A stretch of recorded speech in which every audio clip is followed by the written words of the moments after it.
Bonjour et bienvenue à l'émission Islam. C'est avec un grand plaisir que je vous retrouve ce matin, toujours dans notre série consacrée à la voie soufie, au soufisme, à la mystique islamique.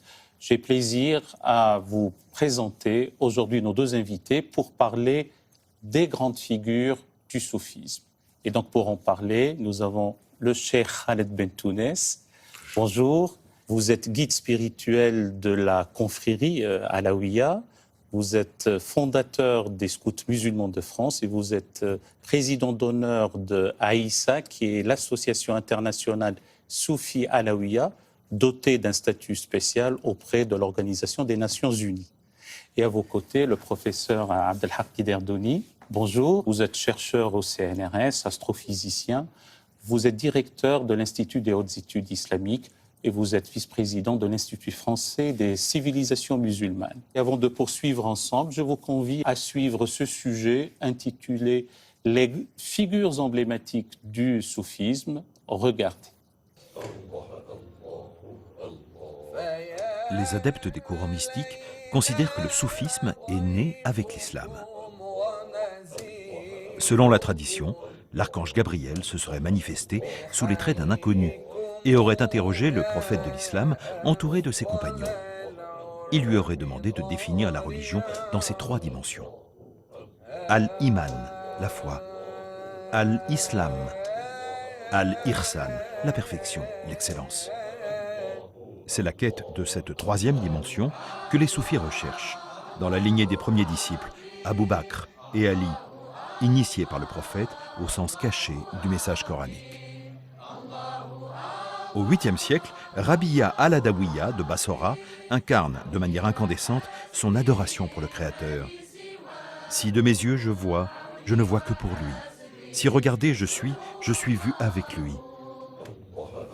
Qu'ils soient ou non fondateurs de confréries, les grands mystiques soufis ont laissé un héritage précieux, transmis souvent oralement et consigné par écrit dans des recueils. Ainsi, Junaïd, le prince de l'ordre, mort à Bagdad en 911, est un guide et une référence pour tous les mystiques. De son disciple, Hallaj, on garde de sublimes poésies mystiques, mais pour avoir proclamé, défiant les autorités religieuses « Je suis la vérité », il fut condamné et exécuté à Bagdad en 922. Le mystique persan Sohravardi, tout comme Al-Jilani, fondateur de la confrérie Qadiriya, rejoignent Ibn Arabi en élévation spirituelle. Né en Andalousie, Ibn Arabi, Cheikh al-Akbar, le grand maître, accomplit un long itinéraire mystique et ésotérique. Rumi, Mevlana, le maître, né dans l'actuel Afghanistan, incarne lui aussi cette quête de l'absolu. Ce poète mystique persan a ouvert la voie à la confrérie soufie des Mevlevis, les célèbres derviches tourneurs.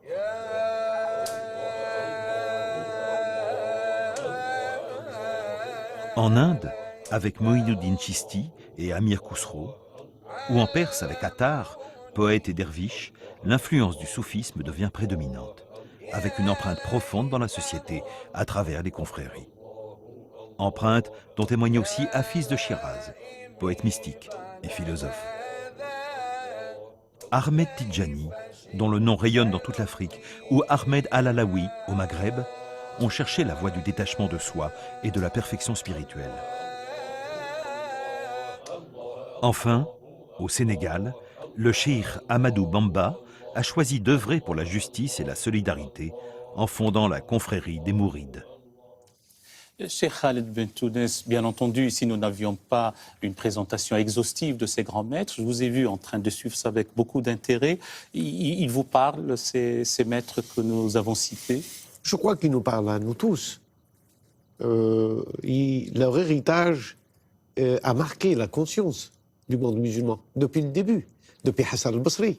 On parle de Junayd comme le créateur, mais de l'école, c'est vrai, de Bagdad. Mais bien avant, c'est à Médine. C'est dans les premiers temps.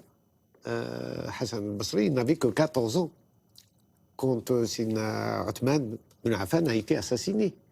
Donc c'est une conscience, une présence depuis le début. L'affirmation de ce message spirituel et humaniste. Cette tolérance, ce bel agir avec lequel ils ont voulu apporter une aide à l'humanité, sans distinction, pas seulement aux musulmans, mais dans l'universel. Ils ont exécuté à la trace les propos du prophète qui disait « Afshi salam », donc sème la paix, « Wat'im ta'am », nourrit le nécessiteux, « Wasil al-arham », les liens, consolide les liens qui te relient aux autres, et puis prie la nuit quand les autres dorment. Donc, c'est pas pour une démonstration. L'homme a toujours cet ego qui veut montrer qu'il est plus que les autres. Non, c'est dans la solitude.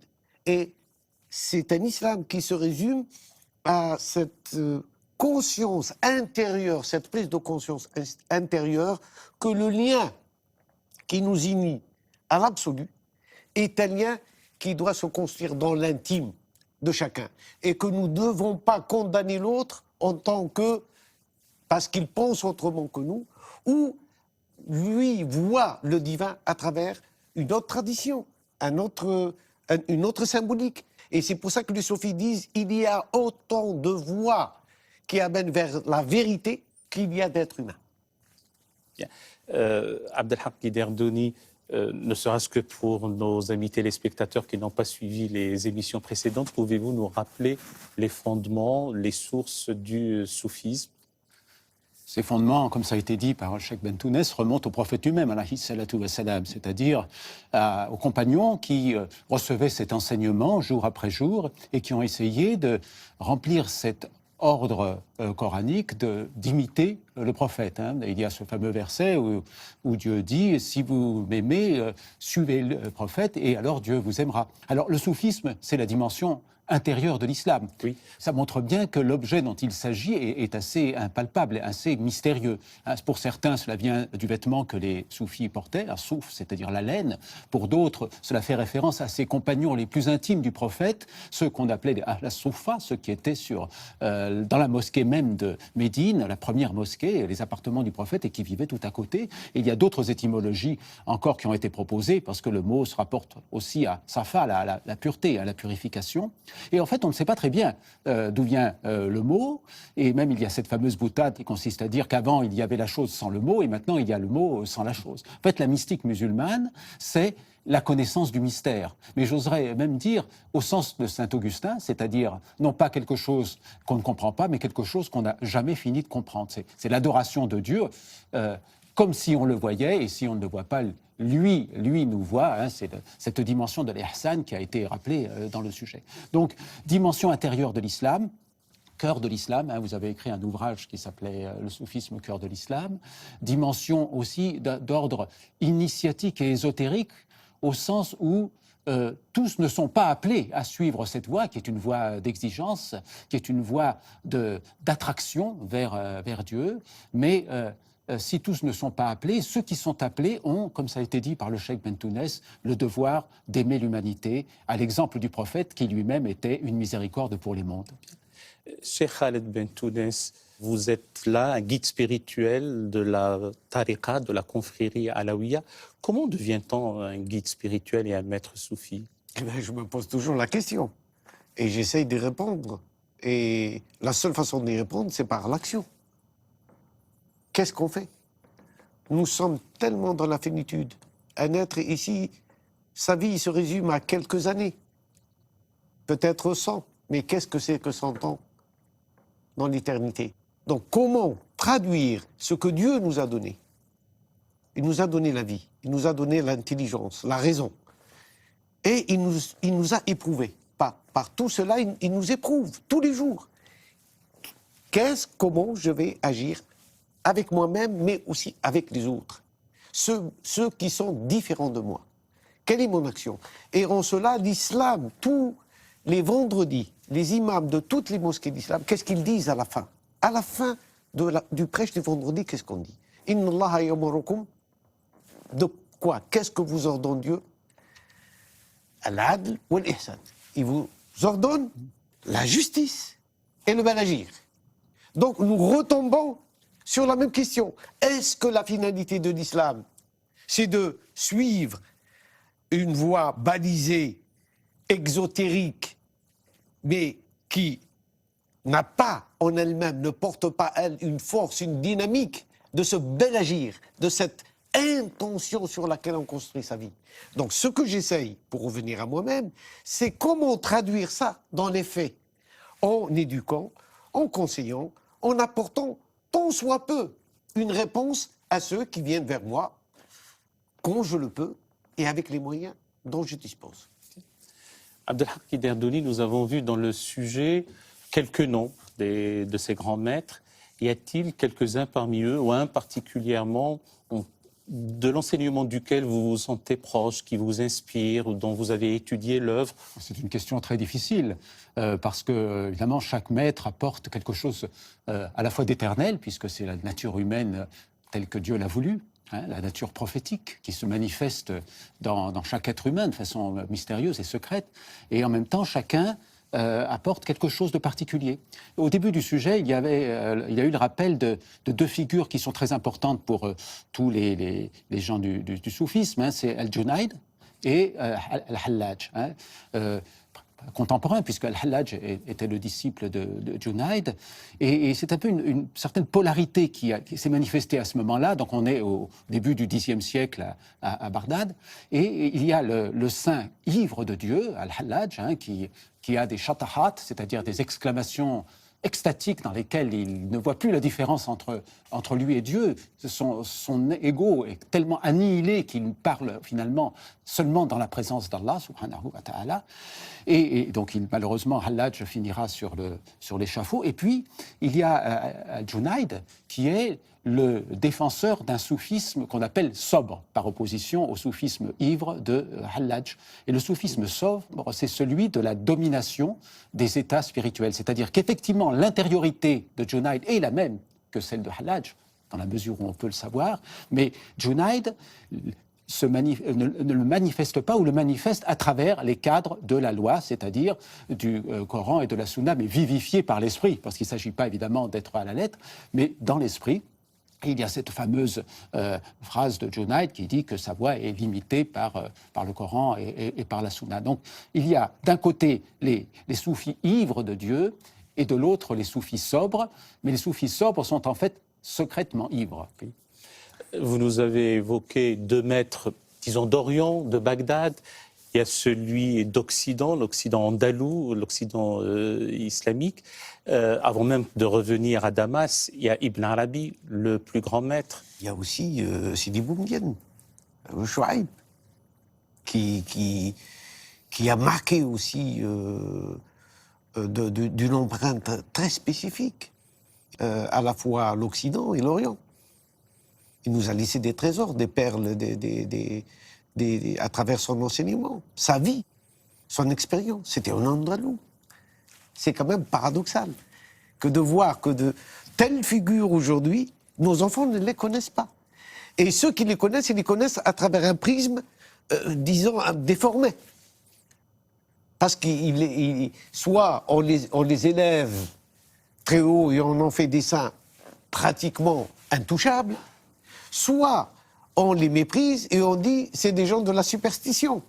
Alors que leur enseignement est un enseignement qui nourrit la conscience. Parce que l'homme, c'est quoi? C'est d'abord une conscience. Il faut bien s'entendre sur ce que c'est que l'humain. C'est pas le fait d'être ceci ou cela, c'est d'abord un état de conscience. Plus notre conscience augmente, et plus nous nous approchons de cette humanité. Et plus notre conscience descend, plus nous nous approchons de notre animalité. Pour comprendre le soufisme, pour comprendre ces maîtres, il faut comparer qu'est-ce que les autres ont apporté par rapport à eux. Et à ce moment-là, on comprend toute la désertification de notre époque et que ces hommes-là, leur message est aujourd'hui d'une actualité, mais je dirais essentielle. Abdelhak Guiderdoni dit bien que le soufi, j'ose pas ajouter le vrai, le véritable soufi, mais authentiquement, c'est celui qui agit dans la discrétion. Y a-t-il pas un paradoxe d'un côté agir dans la discrétion et puis être reconnu comme un maître vénéré et suivi? Il faut faire les deux, hein. De même qu'il faut faire l'aumône de façon discrète, il faut aussi faire l'aumône de façon manifeste afin qu'elle soit un exemple pour les autres. Je pense que pour les soufis, c'est la même chose. Il y a des soufis qui ont été très discrets, qui d'ailleurs n'ont pas laissé de traces dans l'histoire. Et puis, il y a des soufis qui ont été vraiment très connus de leur temps, et qui ont attiré des foules, et qui ont eu des milliers et des milliers de disciples. Donc il y a les deux situations. Mais en fait, le soufi est d'abord un serviteur. Il manifeste de façon évidente cette dimension ontologique de l'être humain qui est la ubudiyya, la servitude, à l'exemple du prophète lui-même, alayhi salatu wa salam, qui était un prophète serviteur. Et cette servitude les amène soit à se retirer du monde pour servir à Dieu, soit à être dans le monde pour servir Dieu en servant les hommes. Et parfois, ce sont les mêmes qui passent d'un état à l'autre. On a parlé tout à l'heure d'Abd al-Qadir al-Jilani, par exemple au XIIe siècle. C'était un théologien et un maître de fiqh, de jurisprudence hanbalite, et il avait des milliers de disciples. Donc il y a ces deux situations qui se trouvent parce que le soufi continue là où Dieu le met. Il ne recherche pas les honneurs pour les honneurs, mais il recherche à plaire, et il recherche la satisfaction de Dieu, et cette satisfaction de Dieu peut passer par l'obscurité comme par la célébrité. Cheikh Khaled Ben Tounes, il y a aussi le maître Cheikh Ahmed Al-Alawi. Oui, je pense qu'au XXe siècle, cet homme a marqué son passage, et notamment en Algérie. Il est considéré par certains comme le saint du XXe siècle. Et ce qui les détermine, Cheikh Al-Alawi, c'est surtout l'homme de la tradition et de la modernité. Comment il a été l'un des premiers cheikhs soufis à venir en Occident. Il a fait l'inauguration de la mosquée de Paris en 1926, et qui a eu les premiers disciples européens.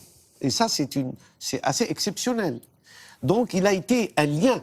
Sa pensée est une pensée qui a lié et qui a créé un pont entre les deux rives de la Méditerranée. Et c'est des gens très importants dont nous avons besoin aujourd'hui, comme exemple dans un moment où nous voyons que nous allons vers quelque chose qui s'aggrave chaque jour. Des pays entiers disparaissent. La Syrie, la Libye, le Yémen, l'Irak, l'Afghanistan, rien n'est réglé. Au contraire, c'est une nébuleuse de turbulences, de violences et de rejet l'un de l'autre, des millions de gens qui traversent pour mourir dans cette Méditerranée, qui meurent en traversant cette mer pour venir sauver leur vie en croyant qu'ils vont être reçus par des frères humains.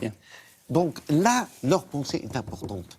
Et le Cheikh Al-Alawi, certainement, a quelque chose à nous dire pour notre époque. Son message en tous les cas.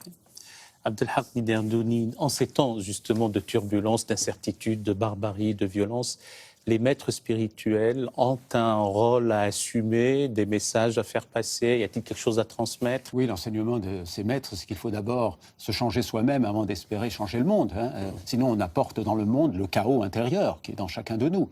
Et c'est ce qu'on voit malheureusement dans l'actualité, vous l'avez rappelé, l'actualité terrifiante de la dissolution et des conflits qui règnent actuellement.